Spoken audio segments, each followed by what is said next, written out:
नमस्कार दोस्तों, एग्जाम सारथी YouTube channel में आप सभी का स्वागत है। दोस्तों, इस वीडियो में हम आपको सूचना सहायक रीट पिटीशन के बारे में अपडेट देने वाले हैं।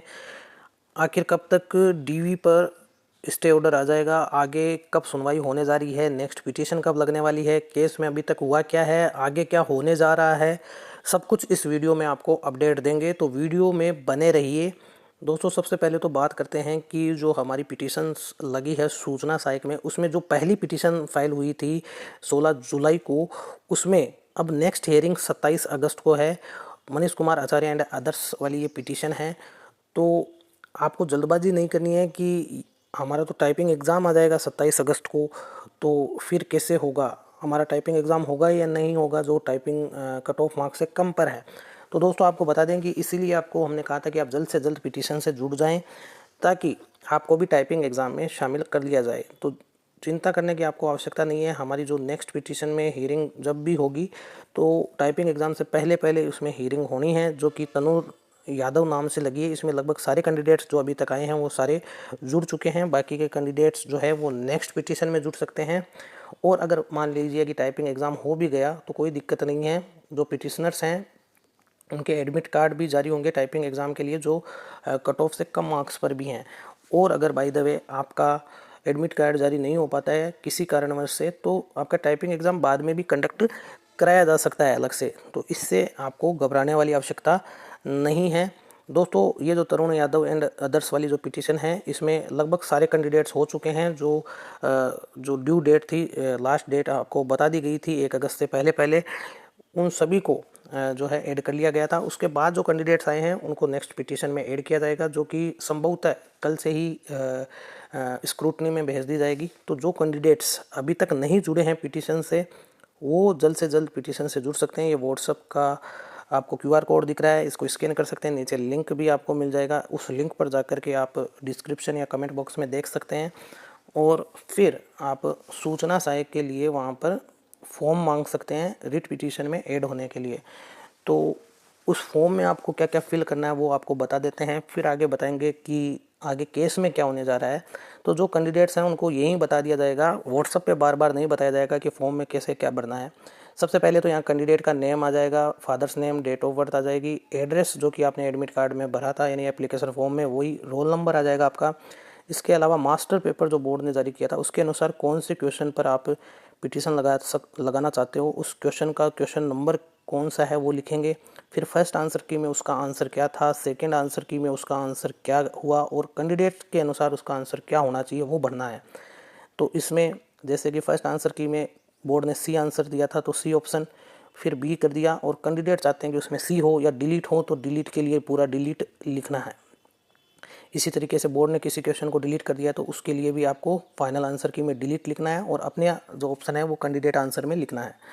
ये सारा का सारा मास्टर पेपर के अनुसार होगा। मास्टर पेपर आपको बोर्ड की वेबसाइट से मिल जाएगा, अदरवाइज़ आपको भी हम भी प्रोवाइड करा देंगे डिमांड करने पर। इसके अलावा आपको दोस्तों एडमिट कार्ड और स्कोर कार्ड साथ में, जो कि कलरफुल हो, पीडीएफ फॉर्मेट में हो तो सबसे अच्छा है। इसके अदरवाइज़ आप स्क्रीनशॉट या फोटो के फॉर्म में भी भेज सकते हैं, जो कि कलर फॉर्म में हो तो सबसे बेटर रहेगा। बाकी आप यहाँ कैंडिडेट सिग्नेचर करके इस फॉर्म को फिल करके इसका जो स्क्रीनशॉट है या इसकी जो फ़ोटो है या पीडीएफ फॉर्मेट में कैसे भी आप हमें भेज सकते हैं इन डॉक्यूमेंट्स के साथ। उसके बाद आपको पिटीशन में ऐड कर लिया जाएगा। दोस्तों, अब बात करते हैं कि इस केस में आगे होने क्या जा रहा है। तो दोस्तों, होना यही है कि जो एक्सपर्ट कमेटी की मांग की गई है, सबसे पहले तो आपको यह बता दें कि जो कैंडिडेट पिटीशन में शामिल होंगे सिर्फ उन्हीं का रिजल्ट रिवाइज होगा, बाकी किसी का नहीं होगा, चाहे कितने ही क्वेश्चंस बदले जाएं। बाकी जो कैंडिडेट घर बैठे हैं उनके रिजल्ट पर कोई प्रभाव नहीं पड़ेगा। इसलिए जो कैंडिडेट पिटीशन से जुड़ेंगे उन्हीं को ही इसका लाभ मिलेगा, और जिन क्वेश्चंस पर आप पिटीशन लगाओगे उसके अकॉर्डिंग आपका रिजल्ट रिवाइज होके मिलेगा। तो बहुत सारे ऐसे कैंडिडेट्स हैं जो कट ऑफ से कम मार्क्स पर हैं और पिटीशन में अभी तक शामिल नहीं हुए हैं, तो उनको ये कहना चाहता हूँ कि आप जल्द से जल्द पिटीशन में जुड़ जाएं, ताकि आपको भी टाइपिंग एग्ज़ाम में शामिल करवाने की हमारी जो मांग है कोर्ट में रखी जाए कि सारे पिटीशनर्स को जो है टाइपिंग एग्ज़ाम में देने की अनुमति दी जाए। तो वो सारे कैंडिडेट्स जुड़ सकते हैं। आज वाली पिटीशन में इसके अलावा दोस्तों जो कैंडिडेट्स ये सोच रहे हैं कि शायद उनके एडमिट कार्ड जारी नहीं हुए तो क्या होगा, बाद में टाइपिंग एग्ज़ाम हो सकता है क्या, तो बिल्कुल आपका एग्ज़ाम अलग से भी कंडक्ट कराया जा सकता है टाइपिंग एग्ज़ाम। लेकिन ये फाइनल है कि आपका जो डीवी है, डीवी जो है इस प्रक्रिया में, पूरी भर्ती प्रक्रिया में तब तक नहीं होगा जब तक कि आपका सब पिटिशनर्स का रिज़ल्ट नहीं आ जाता। तो इस चीज़ से आप निश्चिंत रहें कि बाकियों को नियुक्ति मिल जाएगी, डीवी हो जाएगा, सब कुछ हो जाएगा, ऐसा बिल्कुल नहीं है। भर्ती पर रोक मिल जाएगी और आगे प्रक्रिया नहीं बढ़ने वाली है जब तक कि आपका डिसीजन नहीं आ जाए पूरा फाइनल। और इसमें नेक्स्ट ये होगा कि एक्सपर्ट कमेटी की जो मांग रखी गई है, तो एक्सपर्ट कमेटी बनाई जाएगी क्वेश्चन आंसर्स को रिव्यू करने के लिए, और एक्सपर्ट कमेटी की जो फाइनल रिपोर्ट आएगी उसके अकॉर्डिंग कैंडिडेट्स जो पिटीशन में जुड़े हुए हैं उनका रिज़ल्ट रिवाइज किया जाएगा।